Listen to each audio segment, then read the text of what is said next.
हूँ मानसी सुदर्शन। आप देख रहे हैं सिटी मूड न्यूज। मैं आप सभी दर्शकों का करती हूँ स्वागत। अब बढ़ते हैं खबरों की तरफ। सपा नगर अध्यक्ष Shyam Krishna Shrivastava city mood news channel से बात करते हुए अपने पार्टी की लहर एवं जीत का दावा करते हुए क्या कुछ कहा, आइए सुनते हैं। उत्तर प्रदेश में चुनाव तो तेजी पे ही है और समाजवादी पार्टी 2022 में सरकार बनाने वाली है। पूरे उत्तर प्रदेश की जनता विकास के नाम पर अपनी वोट देगी, जिसने 2012 से 17 तक में माननीय राष्ट्रीय अध्यक्ष अखिलेश यादव जी के विकास कार्य को देखा है। और अयोध्या विधानसभा की जो मैं बात करने जा रहा हूँ, अयोध्या विधानसभा में इस बार समाजवादी परचम लहराएगा, क्योंकि यहाँ की जनता महंगाई, बेरोजगारी और प्रदेश सरकार की नीतियों से त्रस्त है। आज जो है अगर आप देखें तो महंगाई चरम पे है। गैस सिलेंडर, पेट्रोल के दाम, खाने पीने की दवाइयों के, सब चीज़ के दाम बेतहाशा बढ़े हुए हैं। आदमी की इनकम कहीं नहीं, इनकम कम है और आम आदमी की जो है महंगाई से जो है उसका जेब खाली हो रही है। नौजवान जो हमारे प्रदेश के हैं, जो इस शहर के हैं, जो पढ़े लिखे नौजवान आज बेरोजगारी की स्थिति में टहल रहे हैं। 5 साल बीत गया, एक भी सरकारी नौकरियां ये सरकार नहीं दे पाई। आज हमारे अयोध्या विधानसभा की जनता तेज नारायण पांडे जी समाजवादी पार्टी की लहर हर तरफ जहाँ वगैरह में लहर है, जहाँ बैठता हूँ समाजवादी पार्टी ने बहुत ही अच्छा काम किया है। मंत्री जी जा रहे हैं, लोग खुद घर से निकल रहे हैं, खुद अपने आप निकल रहे हैं और जनता में जो तेजी, तो जनता में उत्साह है। इससे लगता है कि समाजवादी आने वाले दिनों में, आने वाले दिनों में चुनाव जीतते हैं। इसलिए जनता में जो पेश है, जनता में हम जब हर गली में जा रहे हैं, प्रचार में जा रहे हैं, संपर्क में जा रहे हैं, लगातार हम संपर्क में जा रहे हैं, लगातार हम संपर्क कर रहे हैं। तो इस अभी बच्चों से आपने देखा मंत्री की माला और पुष्प डाली गई और पुष्प में तमाम लोग अपने से निकल रहे हैं। जनता कोठों पे माला अर्पण कर रही है मंत्री जी के ऊपर और जनता में उत्साह है। लोग जनता में ये कह रहे हैं कि समाजवादी पार्टी जो है वो आने वाली है और आएगी। इससे जनता में जो, हम ये नहीं कह, हम जनता में उत्साह जो कह रहे हैं, जनता में जो उत्साह है, जनता में जो रुझान है, जनता में जो रुख है, जनता का जो रुझान है, जनता का रुख है, उस पर हम बता रहे हैं। उत्तर प्रदेश के मुख्यमंत्री योगी आदित्यनाथ अयोध्या विधानसभा से चुनाव लड़ने की इच्छा थी, लेकिन भारतीय जनता पार्टी के शीर्ष नेताओं के द्वारा गोरखपुर चुनाव लड़ने का टिकट दिया है। इस मामले को लेकर दिगंबर अखाड़ा के महंत सुरेश दास ने योगी आदित्यनाथ की मंशा को लेकर बड़ा बयान दिया है। उनके मुताबिक सीएम योगी का दावा है कि वह कहीं पर भी विधायक रहेंगे, लेकिन अयोध्या के विकास की गति को नहीं रुकने देंगे। अयोध्या की विकास को देखते हुए आम नागरिक की नहीं, अयोध्या के साधु संत भी अपने उम्मीदवार के रूप में मुख्यमंत्री योगी आदित्यनाथ को चाहते थे, लेकिन सिर्फ नेताओं के इस फैसले के बाद संतों में निराशा है। अभिलाष को लेकर दिगंबर अखाड़ा के महंत सुरेश दास ने संत समाज की इच्छा को प्रकट किया है। उनका कहना है कि मुख्यमंत्री योगी का टिकट शीर्ष नेतृत्व ने गोरखपुर से फाइनल किया है, जबकि मुख्यमंत्री की इच्छा थी कि वो अयोध्या से चुनाव लड़े, लेकिन बीजेपी के शीर्ष नेतृत्व नहीं चाहता था कि वह अयोध्या से चुनाव लड़े। इसलिए योगी जी ने पार्टी के निर्देश का सम्मान करते हुए उन्होंने गोरखपुर से चुनाव लड़ना स्वीकारा है। महंत सुरेश दास का दावा है कि इस बात का भी मुख्यमंत्री ने आश्वासन दिया है कि वह चाहे जहां से विधायक और मुख्यमंत्री हो, मगर अयोध्या का विकास तब तक जारी रहेगा जब तक वह अपनी गरिमा तक नहीं पहुंचेगा। योगी जी जो वर्तमान में उत्तर प्रदेश के मुख्यमंत्री हैं, वो चुनाव यहाँ से लड़ने के उनकी मन थी, लेकिन यहाँ से नहीं लड़े। हमने पूछा यहाँ से क्यों नहीं लड़े, तो उन्होंने कहा कि पार्टी कही कि आप वहाँ से नहीं लड़िए, आप गोरखपुर से लड़िए। तो हमको तो पार्टी के बात को मानना है। बाकी अयोध्या के विकास में किसी प्रकार की कोई कमी नहीं होगी, चाहे हम गोरखपुर से लड़े, चाहे लखनऊ से लड़े, चाहे कहीं से लड़े, अयोध्या का विकास पूर्ण रूपेण से होगा। जो आज तक जितने भी सरकार रही है, अयोध्या उपेक्षित रहा, लेकिन मैं विश्वास करता हूँ अयोध्या के ऊपर। हमारा अयोध्या से 3 पुरुषों से संबंध है, इसलिए अयोध्या का विकास पूरे भारत का विकास है, पूरे उत्तर प्रदेश का विकास है। विधानसभा मिल्कीपुर से बसपा के प्रत्याशी सूरज चौधरी को चुनाव न लड़ने की लगातार धमकियां मिल रही है। मिल्कीपुर के स्थानीय निवासी होने के नाते अन्य प्रत्याशियों को हार का भय सता रहा है, जिस कारण वो उनके चुनाव प्रचार में अवरोध उत्पन्न कर रहे हैं। जिस कारण आज प्रेस वार्ता के माध्यम से बताया कि मुझको लगातार अपने क्षेत्र में प्रचार प्रसार करने से रोका जा रहा है। लगातार धमकी भरे फोन आ रहे हैं जिससे मैं अपना चुनाव छोड़ दूं, लेकिन मैं किसी से डरने वाला नहीं। आने वाले विधानसभा में मिल्कीपुर से बहुजन समाज पार्टी की ही जीत होगी।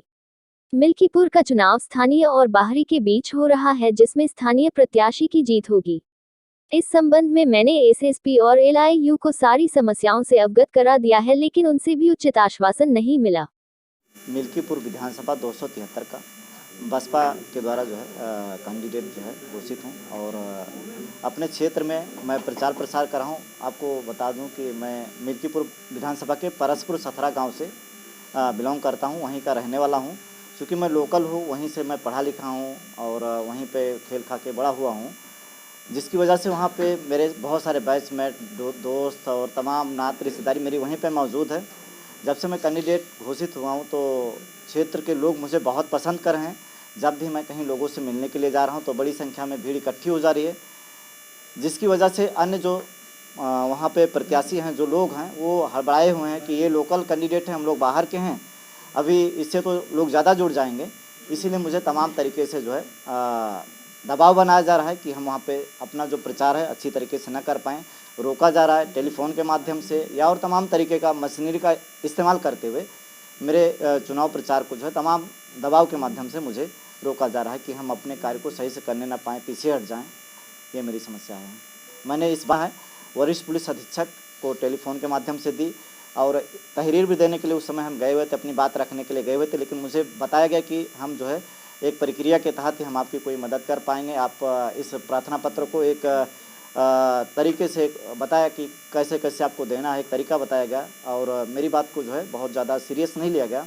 और इस बात की जो सूचना मैंने एलआईयू रिपोर्ट जब मेरे से ली जा रही थी प्रत्याशी घोषित होने के बाद, तो मैंने उनको भी बता रखी है और मुझे वहाँ पे काफ़ी ज़्यादा जो है ख़तरा महसूस हो रहा है कि चूँकि मैं एकदम आम आदमी हूँ और एकदम सीधा साधा हूँ। ऐसा ना हो कि वहाँ के जो लोग हैं थोड़ा सा इन्हीं लोगों हमारे लोगों के बीच में जो हमारी वहाँ की जनता उनके बीच में घुस करके मुझे किसी तरीके का नुकसान पहुँचाएँ, कोई बड़ी घटना को जो है वो अंजाम दे सकते हैं। इस बात का अंदेशा मैंने पूर्व में जताया हुआ है। चुनाव आयोग भारतीय किसान यूनियन एवं संयुक्त किसान मोर्चा के आह्वान पर भारतीय किसान यूनियन जनपद अयोध्या द्वारा तिकोनिया पार्क में पंचायत करने के पश्चात प्रदर्शन करके विश्वासघात दिवस मनाया। भारतीय किसान यूनियन के कार्यकर्ता व पदाधिकारी तिकोनिया पार्क में पंचायत करने के बाद कलेक्ट्रेट तक पहुंचने के लिए प्रदर्शन कर रहे थे, लेकिन तहसील गेट पर पुलिस प्रशासन द्वारा सभी को रोक लिया गया। पुलिस प्रशासन से नाराज भारतीय किसान यूनियन नेताओं ने रोड पर बैठकर रोड जाम कर दिया और महामहिम राष्ट्रपति महोदय को संबोधित ज्ञापन तहसीलदार सदर को सौंपकर अपना प्रदर्शन वापस लिया। पंचायत को संबोधित करते हुए भारतीय किसान यूनियन के नेताओं ने कहा कि दिल्ली के सीमाओं पर बड़े आंदोलन चलने के बाद 750 किसानों की शहादत होने के बाद केंद्र सरकार द्वारा 9 दिसंबर को लिखित आश्वासन देने के बाद आंदोलन समाप्त किया गया था। लिखित आश्वासन देने के बाद भी केंद्र सरकार द्वारा M0S0P पर कोई कमेटी नहीं बनाई गई, किसान आंदोलनकारियों पर दर्ज मुकदमे वापस नहीं लिए गए, शहीद किसानों को मुआवजा नहीं दिया गया, घायल किसानों को भी आर्थिक सहायता नहीं दी गई, अर्थात लिखित वादा करने के बाद भी केंद्र सरकार ने वादा नहीं निभाया, जिसके कारण आज जनपद मुख्यालय पर वादा खिलाफी अर्थात विश्वासघात दिवस मनाया गया। वर्मा ने चुनौती दिया है कि यदि केंद्र सरकार अभिलंब समझौते का पालन नहीं करती है तो पुनः देशव्यापी आंदोलन छेड़ा जाएगा। ये कार्यक्रम यहाँ कोई प्रदर्शन करने का नहीं, हमारे धरना का था। ये जो दिल्ली बॉर्डर पे हम लोग आंदोलन चला रहे थे, 13 महीना 14 दिन चला है, 13 महीना 14 दिन। उस पे जब मोदी वहाँ का हड़का और डेरा, तो वो एक जाल फेंका हमारे किसान के ऊपर, हमारे ऊपर कि इनको वार्ता ही करके धरना उठा सकते हैं और लाठी से, गोली से और पानी फुहारा से धरना नहीं उठा सकते। हम लोग किसान भोले भाले हैं। बात किया कि आपकी मांग सब जायज़ है, इस मांग को ख़त्म किया जाएगा। लिखा पढ़ी में जो वहाँ संसद में लिखा पढ़ी में कहा गया कि 1 महीने के अंदर अंदर ये धरना, ये जो मांगे हैं आपकी पूर्ण कर दिया जाएगा। लेकिन 1 महीना से ये तीसरा महीना लग गया है, वो मोदी अपने बात पे अटल नहीं आया। इसीलिए हम लोग प्रदर्शन कर रहे हैं, ज्ञापन दे रहे हैं, उनको समझा रहे हैं कि अभी जो आप क्या कहते हैं हमारी वादा किए हैं, वादा अपनी पूर्ण करिए। अगर नहीं करते हैं तो वो दिन नहीं, दिल्ली कहीं दूर नहीं है, हम लोग फिर से दिल्ली पहुंचेंगे। इलेक्शन के समय आ गया है, अगर अपनी कुर्सी सही रखना चाहते हैं तो पहले किसान के हित में काम कर दे, और अन्यथा उनकी कुर्सी ऐसे ही डगमग है और डगमग रहेगी। हमारे एक फूलचंद भाई जी थे जो उनको हमारे ही भाजपा का नेता उनको जान से मार डालने की पूरी प्रयास किया, जिसमें 4-5 फ्रैक्चर हो गई, हाथ गोड़ भी टूट गया है। वो विपक्षी भाजपा का नेता है। भाजपा का नेता का पकड़ने के लिए यहाँ का प्रशासन, यहाँ का पुलिस के दम नहीं है, उसको पकड़ के उसके खिलाफ मुकदमा किया जाए, FIR किया जाए। ऐसे हम यहाँ के प्रशासन को, ये सरकार को धुतकारते हैं कि जो जान से मारने की पूरी प्रयास किया गया उस प्रशासन से अभी अकेल कर रहे हैं कि उसको तुरंत से पकड़ के उसके ऊपर खिलाफ मुकदमा लिखा जाए। ये हमारी मांग अगर नहीं करते हैं तो हम लोग आंदोलन चलाएंगे, यहाँ भी और वहाँ भी।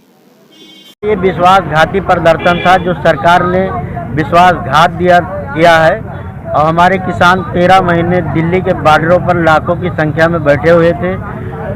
ठंडी गर्मी बरसात सारा झेले, तब मोदी के कान पे जूर होंगी, और उन्होंने लिखित झूठा आश्वासन लिखित दिया और कहा हम सीमित बनाएंगे, MSP के गारंटी के कानून के लिए MSP के गारंटी बनाएंगे।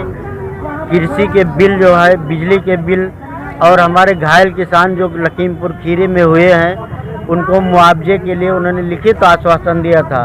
और जो 70,000 मुकदमे लमसम हमारे आंदोलनकारियों के बीच में जब तक ये मुकदमे लिखे गए थे, इसको भी सरकार ने लिखित दिया था कि इसको वापस लेंगे, लेकिन सरकार अपने वादे के खिलाफ हुई।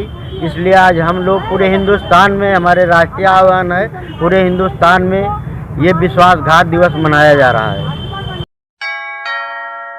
जिलाधिकारी जिला निर्वाचन अधिकारी श्री नीतीश कुमार व वरिष्ठ पुलिस अधीक्षक श्री शैलेश कुमार पांडे ने विधानसभा सामान्य निर्वाचन 2022 की प्रक्रियाओं को सकुशल संपन्न कराने के क्रम में कलेक्ट्रेट परिसर में 5 विधानसभाओं के प्रत्याशियों के नामांकन हेतु अलग अलग बनाए गए नामांकन कक्षों तथा CCTV कंट्रोल रूम व बैरिकेडिंग आदि की तैयारियों का स्थलीय निरीक्षण किया।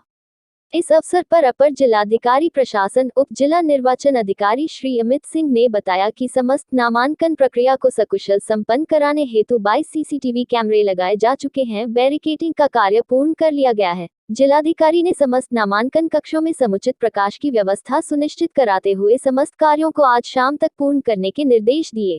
1 तारीख से नॉमिनेशन की प्रक्रिया स्टार्ट हो रही है, 1 से लेकर 8 तक नॉमिनेशन हो रहा है, और 9 तारीख को स्क्रूटनी है हमारी, और 11 तारीख को नाम वापसी का है। तो ये प्रक्रिया है, और इसके लिए हम लोगों ने बैरिकेडिंग सब करा दिया है, और सभी तैयारी अच्छी है, और सब जगह हम लोगों ने CCTV लगा दिए। लगभग 22 CCTV लग गए हैं, और यहाँ पे 5 विधानसभा क्षेत्रों का निर्वाचन निरीक्षण में हम लोगों ने सब व्यवस्थाएं देखी। CCTV भी वर्किंग है हमारा, और अभी भी तैयारियाँ चल रही है, और आज रात तक सभी तैयारियाँ बेहतर तरीके से सब हो जाएगा। और जो हमारे मजिस्ट्रेट और पुलिस के अधिकारी हैं, गेट पे किसको एंट्री देना है, कितनी संख्या में एंट्री देना है, सबको ब्रीफ कर दिया जाएगा, और इसके अनुसार लोग को सुविधा होगी। प्रत्याशी कोविड प्रोटोकॉल का पालन करते हुए पिछली बार की तरह इस बार थोड़ा चेंजेस किए गए हैं। एक बार में एक प्रत्याशी के साथ 2 लोग साथ में जाएंगे, एंट्री करेंगे, और इसी प्रक्रिया से जिनके प्रस्ताव अधिक होंगे तो 2-2 करके वो एंट्री करेंगे।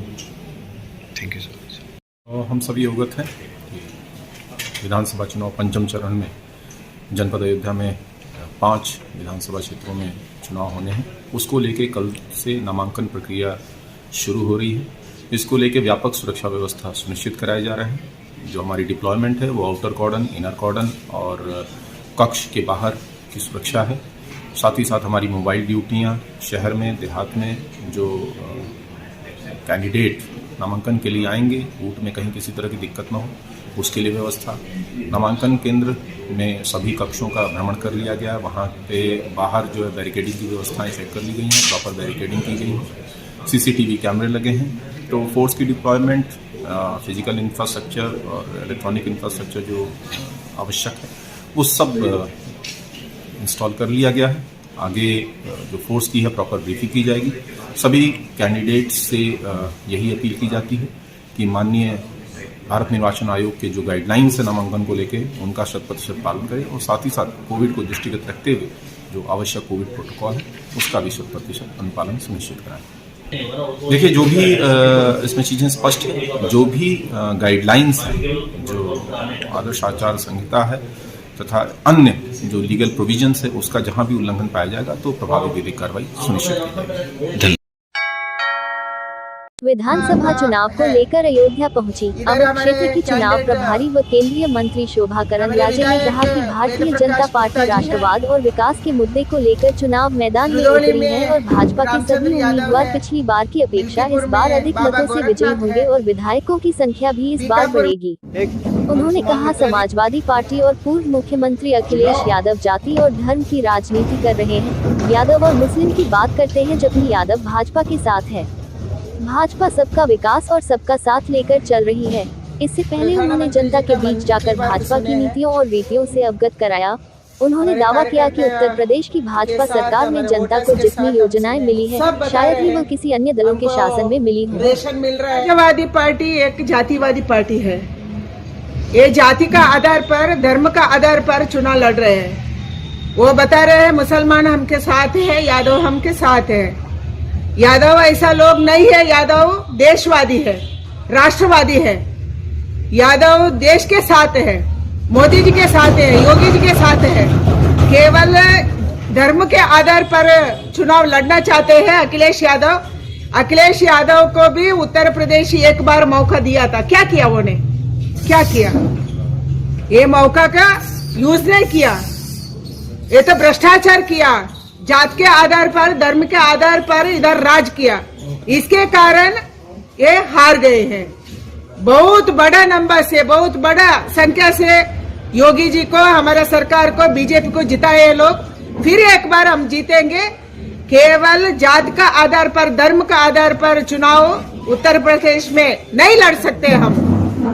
राष्ट्रवाद का आधार पर हम लड़ सकते हैं। उत्तर प्रदेश का लोगो राष्ट्रवादी है, इसलिए राष्ट्रवाद के आधार पर हम जीतेंगे।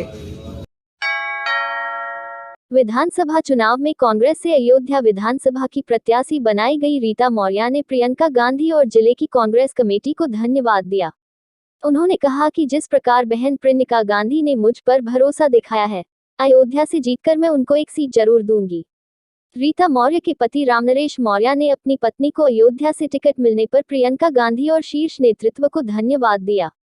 उन्होंने कहा कि मैं और मेरी पत्नी प्रतिदिन जनता के बीच पहुंचकर कांग्रेस की नीतियों को जन जन तक पहुंचा रहे हैं।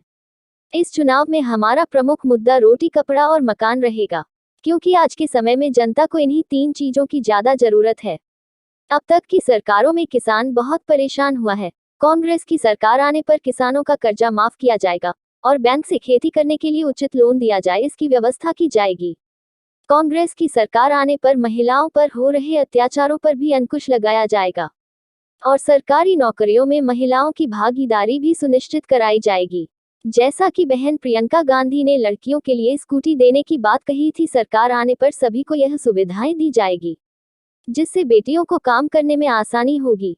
जितना कांग्रेस के घोषणा पत्र में है, सभी वर्गों को ध्यान रखते हुए उसको लागू किया जाएगा। पूरे प्रदेश में खुशहाली आएगी और अमन और चैन का माहौल बना रहेगा। बहन प्रियंका दीदी जी को धन्यवाद देती हूँ। बहन जी ने तथा जिला कमेटी ने जिस विश्वास के साथ टिकट दिया है, मैं उस पर खरी तथा चुनाव जीतकर एक सीट दूंगी। पार्टी को बहुत बहुत धन्यवाद। अयोध्या विधानसभा 275 से चुनाव रीता मौर्य हमारी पत्नी लड़ रही हैं। हमारी जो प्राथमिकताएं हैं, रोटी, कपड़ा और मकान। आज लोगों को, जनता में, समाज को, महिलाओं को रोटी, कपड़ा और मकान की आवश्यकता है, जिसमें शिक्षा अच्छी शिक्षा दी जाए और किसानों के लिए, जो किसान आज तंग हैं, परेशान हैं, उनको कर्ज माफ़ी के तौर पर अगर उनका आर्थिक दशा खराब है तो उनको जो है सुविधाएं दी जाए, बैंक से लोन दिया जाए, उनकी स्थिति को सुधारा जाए। और महिलाओं के लिए जो सुरक्षा है, आज महिलाओं के साथ जुल्म अत्याचार हो रहे हैं, इसके लिए हमारी सरकार आएगी तो इस पर अंकुश लगाया जाएगा। बहन प्रियंका गांधी जी का निर्देश है कि महिलाओं को सुरक्षा दी जाए, उनको व्यवसाय दी जाएगी, बैंक से उनको 1% ब्याज पर लोन दिया जाएगा, उनकी छोटी कुटीर उद्योग लगा करके महिलाएं अपना विकास करेंगी। और यही नहीं, किसानों का कर्जा माफ़ होगा, बिजली बिल हाफ होगा, और बेटियों के लिए स्कूटी, स्मार्टफोन की सुविधाएं दी जाएंगी। ऐसे ही ढेर सारी सुविधाएं हैं, योजनाएं हैं कांग्रेस पार्टी की, हम लोग उसको लागू करेंगे। यही हमारी चुनावी एजेंडा है। हमारी यही अपील है कि जनता हमारे घोषणा पत्र को देखे। हमारे घोषणा पत्र, बहन जी का जो घोषणा पत्र लागू हुआ है उसको पढ़े ध्यान से और उसको अमल करे, और उसी से पूरे उत्तर प्रदेश में महंगाई, भ्रष्टाचार, पुलिसिया तांडव ये सारे समाप्त होंगे और देश में, उत्तर प्रदेश में खुशहाली आएगी। कांग्रेस पार्टी की सरकार बनेगी और हम लोग इसको, बहन जी इसको लागू करेंगे। राम नरेश मौर्य, मैं इस समय प्रदेश महासचिव पिछड़ा प्रकोष्ठ से कार्यालय। के लिए बस इतना ही। कल फिर मिलेंगे इसी समय इसी चैनल पर। अब हमें दीजिए इजाजत। नमस्कार।